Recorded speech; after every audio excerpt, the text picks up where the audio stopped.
In World War I, before penicillin existed, field surgeons were packing open wounds with one of the plants on this list. It worked, and that same plant is probably in your kitchen right now. Today, the CDC says nearly 3 million Americans get antibiotic-resistant infections every year. Most people have no backup plan. 13 plants, documented antimicrobial properties, peer-reviewed research. One of them outperformed standard hospital wound dressings in a clinical trial. One has over 900 peer-reviewed studies, and one has been growing in your yard all along, and you've probably been pulling it out every spring. All 13. What they do, what the science says, and how to use each one at home. Let's start with the one everyone knows, but almost nobody uses correctly: garlic. Allium sativum. It's been growing in human gardens for at least 5,000 years. 5,000. Louis Pasteur, yes, the man who invented pasteurization, documented garlic's ability to stop bacterial growth back in 1858. That's not folk medicine, that's early microbiology. The compound responsible is called allicin. Now, I won't make you memorize that name, just think of it as garlic's guard dog, the one that barks when bacteria come knocking. Here's the part most people get wrong. Allicin doesn't exist in the whole clove. It's only created, activated, when you crush or chop the garlic. Think of it like striking a match. Nothing happens until you create the friction. Studies suggest allicin can interfere with how bacteria replicate, essentially scrambling their ability to reproduce and spread. It doesn't do this for every pathogen, but the range it does cover is genuinely impressive. 2 things: raw garlic, raw honey, that's it. Crush 10 cloves flat with the side of your knife. 1 firm press each. Leave them on the board 10 minutes. That's when a lechin forms. Most people skip this. Don't. Drop them in the jar. Cover completely with raw honey. About half a cup, 120 milliliters. Stir slowly. It'll go murky. That's fine. Lid on. Loose, not sealed. 7 days on the counter. Burp it daily. Around day 3, it starts to bubble. Fermentation. 1 teaspoon at the first sign of illness. That's the whole protocol. This next one is probably already growing in your garden, maybe even in a pot on your back porch. Oregano. Most of us think of it as a pizza herb. That's a shame, because it's one of the most well-studied antimicrobial plants in botanical research today. The primary compounds, carvacrol and thymol, are what researchers keep coming back to. I think of them like 2 cleaning crew members, each with a slightly different mop. Together, they disrupt the outer wall of bacteria cells, essentially causing a structural collapse. Now, the strength of your oregano depends enormously on where it came from. Greek and Turkish varieties tend to have the highest concentration of those active compounds. A grocery store packet won't have the same punch as fresh-grown Mediterranean oregano. Wildflower oregano from your garden? That depends on the soil and sun it got. I grow mine in a raised bed on the south-facing side of the house. It wants as much sun as Oregon is willing to give, which, I'll be honest, is a negotiation most years. The fog this morning was so thick I could barely see the fence line. Steam inhalation. Simple principle. You're delivering the active compounds directly to where they're needed. 4 cups of water, just off the boil. Not a rolling boil. Pull it off the heat first. 2 handfuls of fresh oregano, stems and all. Drop them in. Towel over the bowl, over your head. Breathe slowly 5 to 10 minutes. Your eyes will water. That's fine. Thyme and oregano are botanical cousins. Same family, similar chemistry, similar history. But thyme has one particular application I want to tell you about, because it's the one I kept seeing overlooked even in nursing school. Thymol. That compound I mentioned in oregano? It's named after thyme because that's where it was first isolated. Researchers at the University of Leeds found that it could disrupt the surface membranes of bacteria, essentially poking holes in their outer coating. A bacteria with a compromised membrane can't maintain itself. Now, I'll say what I always say here. Test tube results and what happens inside a living body are 2 different conversations. But the ethnopharmacological record for thyme is long. Remarkably long. German physicians were prescribing it for coughs and respiratory complaints in the 19th century, long before we understood why. The practical application I use, and the one with the most documented traditional support, is for chest congestion, specifically a thyme tea. 2 tablespoons of fresh thyme, leaves pulled from the stem, or 1 tablespoon of dried, into 1 cup of just off the boil water. Not a rolling boil. If the water's too aggressive, you lose some of the volatile compounds in the steam before they reach your cup. Cover your cup with a small plate or saucer while it steeps, 10 minutes. You're keeping the lid on so the essential oils don't just evaporate into your kitchen. Strain it. Add a spoon of raw honey if you like. Honey's not just in comfort, it adds its own documented antimicrobial layer. And drink slowly. Up to 3 cups a day during illness. Not as a cure, as supportive care. I know what you're thinking. Honey isn't a plant, but it comes from dozens of them, actually, and I'd be leaving a significant gap if I skipped it. Honey has 3 properties that work against bacteria. 1, it's acidic, with a pH around 3.9. Most bacteria don't thrive in acid. 2, its sugar concentration is high enough to pull water out of bacterial cells by osmosis, essentially drying them from the outside in. And 3, certain honeys, particularly Manuka and raw wildflower varieties, produce small amounts of hydrogen peroxide when diluted with moisture. Manuka honey, which comes from New Zealand bees working Manuka bush blossoms, has been studied extensively and now holds clinical approval in some countries for wound care applications. That's not folk wisdom anymore. That's a regulated medical product. But here's the thing, and this surprised me when I first looked into the research. For internal use, a good raw local honey can perform comparably to Manuka in some studies. The bees in your county are working with whatever flowers are blooming there. That's a local medicine cabinet in a jar. For minor surface wounds, small cuts, scrapes, slow-healing skin irritations, a honey compress is the simplest application. Clean the area first with plain water. Always. I can't stress that enough. Spread a thin layer of raw honey, about a 1/4 teaspoon, directly onto a clean piece of gauze or a folded linen cloth. Not plastic wrap. The material needs to breathe slightly. Lay the honey side down over the wound and secure it gently. Change it every 12 hours or so. Evidence indicates honey creates a moist wound environment that supports the body's own repair process. I want to be very precise about this one because it gets misrepresented constantly in both directions. Echinacea is not a direct antibiotic. It doesn't go after bacteria directly the way garlic or oregano do. What it does, what dozens of controlled trials suggest it does, is support the body's own first response immune system. Think of it like calling in the reserves rather than fighting the battle yourself. A 2015 Cochrane review. Cochrane is the gold standard of medical evidence synthesis. Analyzed 24 randomized trials and found that some Echinacea preparations may reduce the incidence and duration of the common cold. Some. Not all preparations are equal.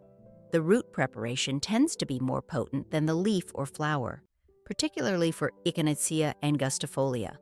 That said, growing E. purpurea, the purple coneflower, is far more practical for a home garden. It's a beautiful plant. I grow it along the south fence. And the bees are absolutely obsessed with it. Now, was it my grandmother who first grew this, or her sister who brought the seeds over from Illinois? I can't for the life of me remember, but I've had it in every garden I've ever owned. A tincture is alcohol pulling the active compounds out of the plant and preserving them. For Echinacea root, it's the preparation most of the research was actually built on. 1 ounce of dried root, 28 grams, and 1 cup of 80 proof vodka. That's 240 milliliters. Root pieces in a pint jar, vodka poured over until fully submerged. Seal it tight. Dark cupboard 4 to 6 weeks. Shake it when you think of it. The liquid goes amber brown. That's what you want. 6 weeks later, strain through cheesecloth. Squeeze every last drop. 30 drops in water. 2 to 3 times daily at the first sign of illness. Response tool, not a daily supplement. elderberry. This is the one that gets the most attention, and honestly, the most misinformation. So let me give you the clean version. Raw elderberries contain compounds called cyanogenic glycosides. I'll just say they can cause serious nausea if you eat them raw. And I mean that. Cook them.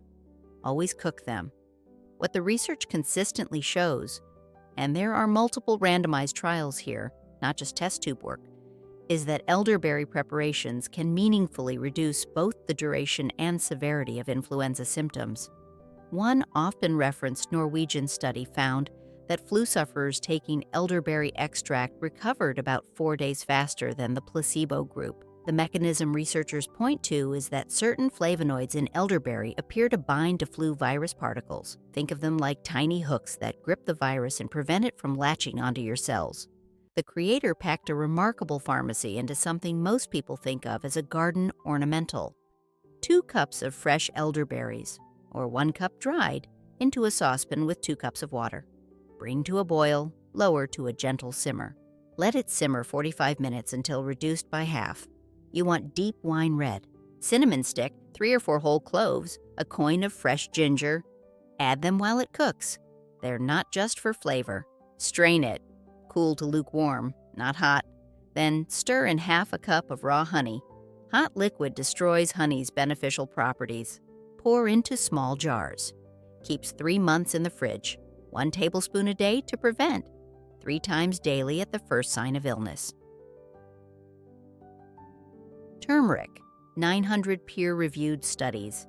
That's the number I mentioned at the top, and most of them are chasing the same compound, curcumin. Curcumin is turmeric's primary active compound, and I want to explain what it actually does. Not the Instagram version, but the mechanistic version in plain English. Think of inflammation like a fire alarm that won't shut off. Your body triggers it to fight infection, and that's good, for a short time. But when that alarm stays on, it starts damaging the building it was meant to protect. Curcumin appears to help turn that alarm down. Specifically, it acts on certain chemical messengers, I'll call them the loudest sirens, that keep the inflammatory signal blaring. The antimicrobial evidence for turmeric is mostly from laboratory work, test tubes and Petri dishes, rather than clinical trials in humans. I'll be honest about that. But the anti-inflammatory evidence in humans is substantially more developed, and for chronic low-grade inflammation, the slow background kind, the studies are genuinely compelling. There's one thing most people don't know. Curcumin is fat-soluble and has poor absorption on its own. This is the bit the supplement industry doesn't always emphasize. But pairing it with black pepper, specifically the compound piperine in black pepper, can increase absorption dramatically. Up to 20 times in some studies. So my grandmother's golden milk recipe, where she always added a pinch of black pepper, she didn't know the biochemistry, but she got it exactly right. 1 cup of full-fat milk, dairy or coconut, into a small saucepan on the lowest flame. You want warm, not hot. 1 teaspoon of turmeric powder in. Watch it turn the milk gold almost immediately. 1/4 teaspoon of black pepper. Stir continuously. That's the bioavailability trick. The pepper raises absorption up to 20 times. Pour into your mug, 1 every night through winter. Not a cure, stewardship, giving the body what it needs to do its own work. If turmeric is the slow worker, building a foundation over time, then ginger is its faster, sharper cousin. Ginger's primary antimicrobial compounds are gingerols and shogols. The names don't matter. What matters is what they do. Laboratory studies suggest they show activity against a fairly wide range of bacteria, including some strains of Helicobacter pylori, the bacterium associated with stomach ulcers. That's a significant research focus right now. There's a nuance worth knowing. Fresh ginger contains more gingerols. Dried ginger contains more shogols, which some researchers consider the more potent form. For an acute digestive complaint, use fresh. For longer-term use in tea or tincture, dried ginger may actually have a stronger punch. The fog finally lifted out there this morning. I could see all the way to the back fence. And the ginger, well, it overwinters in the greenhouse here in Oregon. Because our winters are too wet and cold for it outside. It's worth the extra trouble. Every bit of it. Fire cider in traditional American herbalist preparation. The base is raw apple cider vinegar, which is itself mildly antimicrobial. Everything else builds on that. Quarter cup of fresh ginger, skin on, roughly chopped, plus 1 head of garlic, chopped, 1 small white onion, chopped, everything raw. Cover everything in ACV, most of a pint. Seal tight. Dark spot, 2 to 4 weeks. Shake it daily. Then strain, sweeten with honey to taste, 1 to 2 tablespoons a day. It's sharp. It's meant to be. Calendula. I grow it everywhere, along the borders, tucked between the vegetables, in every pot with spare space. There are 3 reasons. It repels aphids. It's edible. And the one we care about today. It has a remarkable history of documented use for wound healing and surface antimicrobial care.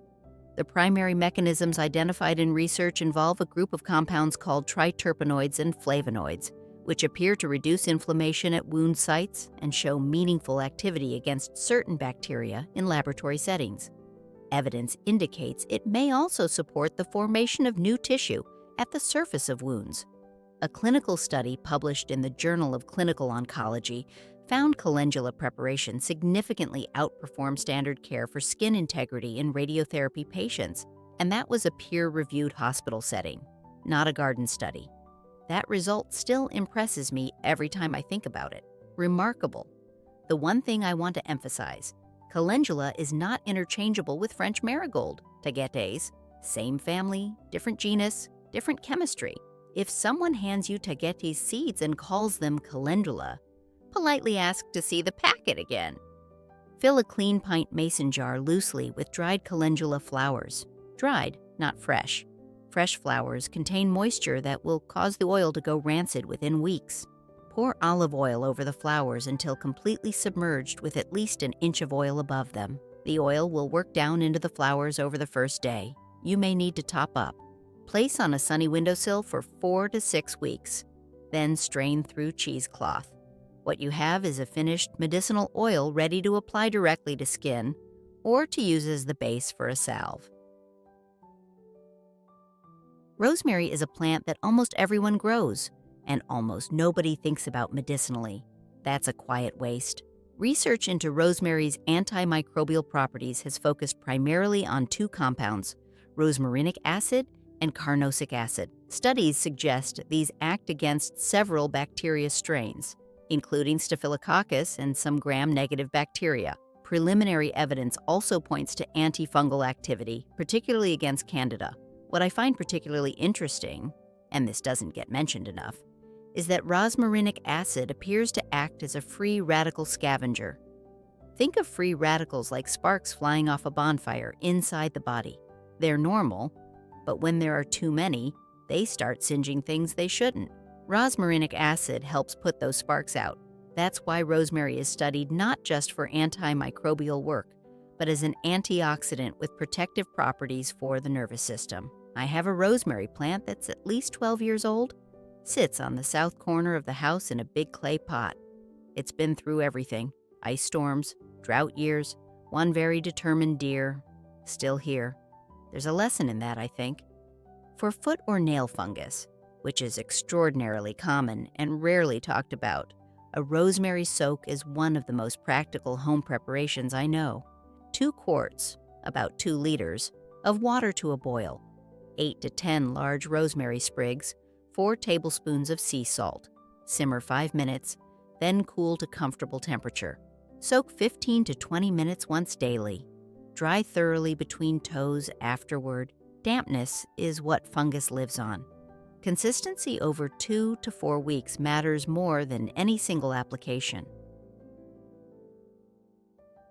Sage has been used for throat and mouth complaints for so long that even the word salvia, the genus name, traces back to the Latin word for heal. That's a lineage. Modern research has confirmed what centuries of use suggested. Laboratory work shows sage extracts demonstrating activity against oral bacteria, including Streptococcus mutans, one of the primary bacteria associated with dental cavities, and Candida albicans, which is the same organism responsible for oral thrush. The compounds responsible are primarily rosmarinic acid, which we just met in rosemary, and ursolic acid. Ursolic acid is interesting because it appears to disrupt the biofilm that certain bacteria use to protect themselves like a fortress wall. Break the wall, and the bacteria become much more vulnerable. For sore throats, the kind that announce winter is coming, usually in October, sage has been my first reach for 30 years, long before I knew the chemistry. There's something the creator knew about this plant that herbalists figured out long before the labs did. 1 tablespoon of dried sage, or 2 tablespoons fresh, steeped in 1 cup of very hot water for 10 minutes covered. Strain, add 1 teaspoon of raw honey and a pinch of sea salt. The salt temporarily alters the pH of the throat, making it less hospitable to bacteria. Let cool to warm. Gargle for 30 seconds, then spit. Repeat 3 to 4 times per day. At the onset of a sore throat, surface-level antimicrobial support applied exactly where it's needed. Direct, simple. I want to include something that isn't a plant, strictly speaking, but is so connected to the garden that I'd be leaving a gap without it. Propolis. It's the sticky, dark-colored material bees collect from tree buds and bark, poplars, birches, pines, and use to seal and sterilize their hives. It's essentially the colony's immune system made physical. The research behind propolis is genuinely substantial. Over 300 compounds have been identified. The majority are flavonoids and phenolic acids. Studies suggest antimicrobial activity against a broad range of organisms, including some antibiotic-resistant strains. It's also been studied for wound care, oral health, and respiratory support. I keep a propolis tincture in the medicine cabinet year-round. It's one of the things I simply won't be without. The bees have been doing antimicrobial research for about 30 million years. I'm inclined to trust that. 20 drops of propolis tincture into a 1/4 cup of warm water. Swish for 60 seconds and spit. Do this after brushing. Multiple small clinical trials show measurable reduction in the bacteria associated with gum disease and dental decay. I left this one for last on purpose, because this specific plant, is probably growing in your garden right now. You've almost certainly pulled it out at least once this season. Plantago major, broadleaf plantain, not the tropical banana relative, the flat-leafed weed with the ribbed leaves and the skinny seed spike that pokes up in spring, the one everyone hates. It's been used on wounds for longer than any written record can track. Every continent, every indigenous tradition I've found documented makes use of plantain for surface wounds and stings and skin complaints. That kind of global convergence, completely independent cultures reaching for the same weed, that gets my attention. What does the modern research say? Studies suggest a compound called curcumin, an iridoid glycoside, which I'll just call plantain's active signal, has anti-inflammatory and wound-supportive properties. Preliminary evidence also indicates antimicrobial activity in laboratory settings. Potent, in the most unassuming package the garden can offer. I pulled every plantain in my first garden, every single one. I didn't know what I had. 20 years of nursing hadn't taught me to look at the weeds with any respect. It took coming home to this land and starting to really pay attention to realize what had been right there all along. The Creator tends to put the most useful things in the most humble places. Wash several young plantain leaves thoroughly with clean water. Bruise the leaves thoroughly, I use a mortar, until the juice releases and the leaf breaks down. You'll see a slightly sticky green juice. That's what you want. Apply the bruised leaf directly over a minor wound, sting, or skin irritation. Hold in place with a strip of clean cloth. Change every 2 to 3 hours.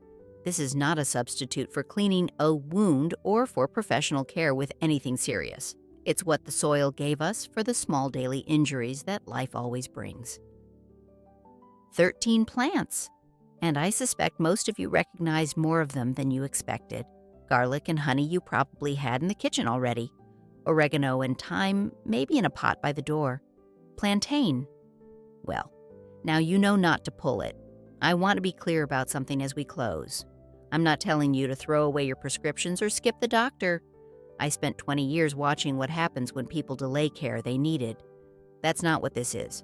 What I'm saying is that there's a layer of daily care. The prevention layer, the resilience layer, that doesn't require a pharmacy. It requires a patch of ground and the willingness to pay attention to what grows there. My grandmother kept her own medicine cabinet. It was just a garden. I've spent the last decade of my life trying to remember what she knew. If this video helped you see even one of these plants differently, that's enough. That's why I'm here. Before I go, I have a question for you, and I genuinely want to know the answer, so please leave it in the comments. Most of the plants I talked about today can be prepared as either a tea, a tincture, or an oil. But the research suggests that for different complaints, these preparations behave quite differently, and sometimes the method of preparation matters as much as which plant you chose. What's your experience? Have you found one preparation method, oil, tincture, tea, worked noticeably better for you than another for the same plant? I want to hear the specifics. If today added something to your garden or your thinking, hit that subscribe button. There are good people in this community, and the conversation in the comments is worth reading on its own. God bless you. Take care of yourselves, and take care of whatever bit of ground you've been given to tend.